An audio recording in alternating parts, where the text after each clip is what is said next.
ሰላም ጤና ይስጥልኝ አድማጭና ተከታታዮች ሰኔ 18 ቀን 2018 ዓመተ ምህረት ዕለታዊና አዳዲስ ሰበር መረጃዎችን ይዤላችሁ መጥቻለሁ። በቅድሚያም ዋናዎቹን ላስደምጣችሁ። ጀነራል ባጫ ደበሌ የአፍሪካ ህብረት የህወሓትን እርምጃ እንዲያወግዝ መጠየቁ ተሰምቷል። የኤርትራ ሀገር መንግስት ስርዓት ሂደት ራሱ ኢትዮጵያን በማዳከም ላይ የተመሰረተ ነበር ሲሉ አቶ ጌታቸው ረዳ ተናግረዋል። በአማራ ክልል በጸጥታ ችግር ምክንያት ከስራ ገበታቸው የተፈናቀሉ የመንግስት ሰራተኞች ወደ ስራ ገበታቸው እንዲመለሱ መወሰኑም ተሰምቷል። ወደ ዝርዝር መረጃው የምናልፍ ነው የሚሆነው። እስከ ዝግጅታችን ፍጻሜ ድረስ አብራችሁን ቆዩ። ሰላም ለኢትዮጵያና ለህዝቦቿ ይሁን እያልኩኝ በቅድሚያ ወደምናየው ዝርዝር መረጃችን እናልፋለን። ጀነራሉ በህወሓት የተጠነሰሰውን አዲሱን የሀገር ውስጥና የውጭ ኃይሎች የጦርነት ዝግጅት ይፋ አድርገዋል። የጦር ኃይሎች ጠቅላይ ኤታማዦር ሹም ወታደራዊ አማካሪና የተኩስ አመራር ኃላፊ ጀነራል አለምሸት ደግፌ ህወሓት ከሀገር ውስጥና የውጭ ኃይሎች ለጦርነት ዝግጅት እያደረገ መሆኑንም ገልጿል።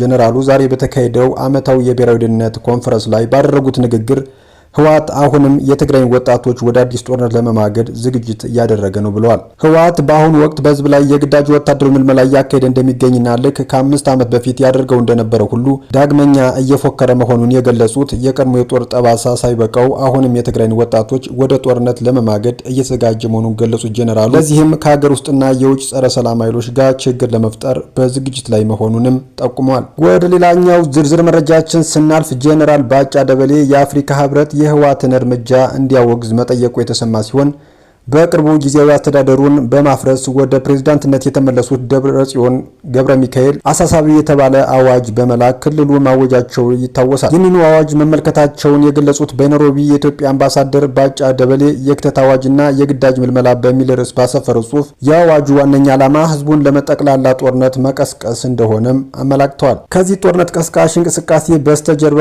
የራስን ጦር እንደገና ማጠናከርና ታጣቂዎች እንደ ቅጥረኛ ተዋጊ ጎረቤት ሀገር ሱዳን ግጭት መላክ የሚሉ ግቦች እንዳሉ የገለጹት ጀነራል ባጫ የአፍሪካ ህብረት ይህን የህወሓት ድርጊት በአደባባይ እንዲያወግዝም ጠይቀዋል። በተጨማሪም ህብረቱ ይህ አዋጅ በአስቸኳይ እንዲሰረዝ፣ በፕሪቶሪያው ስምምነት መሰረት የተቋቋመውን ጊዜያዊ አስተዳደር እንዲመልስና የፖለቲካ ሂደቶች እንዲቀጥሉ ግፊት እንዲያደርግም አምባሳደሩ አሳስበዋል። ሊፈጠር የሚችለውን አላስፈላጊ ቀውስ ለመከላከል የአፍሪካ ህብረት አስቸኳይ እርምጃ እንዲወስድ ጥሪያቸውንም አቅርበዋል። ወደ ሌላኛው ዝርዝር መረጃችን ስናልፍ በአማራ ክልል በጸጥታ ችግር ምክንያት ከስራ ገበታቸው የተፈናቀሉ የመንግስት ሰራተኞች ወደ ስራ ገበታቸው እንዲመለሱ መወሰኑ ተሰምቷል። የአማራ ብሔራዊ ክልላዊ መንግስት መስተዳድር ምክር ቤት በጸጥታ ችግር ምክንያት ከስራ ገበታቸው የተፈናቀሉ የመንግስት ሰራተኞችን ወደ ስራ ገበታቸው እንዲመለሱ መወሰኑ የተሰማ ሲሆን የክልሉ መንግስት ባወጣው መግለጫ በክልሉ በተፈጠረው የጸጥታ ችግር ምክንያት ከፍተኛ የሆነ ሰብአዊና ቁሳዊ ጉዳትን ደርሷል። የአማራን ህዝብ ጥያቄ አስመልሳለሁ የሚል የውሸት ካባ የተከናነበው ቡድን የቀሰቀሰው ግጭት በስትራቴጂክ የሀገራችንና የህዝባችን ጠላቶች እየታገዘ ከፍተኛ ጥፋትን ፈጽሟልን ብለዋል። ግጭቱንና የጸጥታ ችግሩን በሰላማዊ መንገድ ለመፍታት የክልሉ መንግስት ያለሰለሰ ጥረት አድርጓል በማድረግ ላይ የሚገኛል ነው ያሉት። በሂደቱም ተደናግረው የጥፋት ኃይሉን የተቀላቀሉ በተነግ የሚዘወሩ መሆኑን የተገነዘቡና የተረዱ በ10 ሺዎች የሚቆጠሩ ወገኖች የመንግስትን የሰላም ጥሪ ተቀብለው ወደ ሰላማዊ መንገድ በመመለስ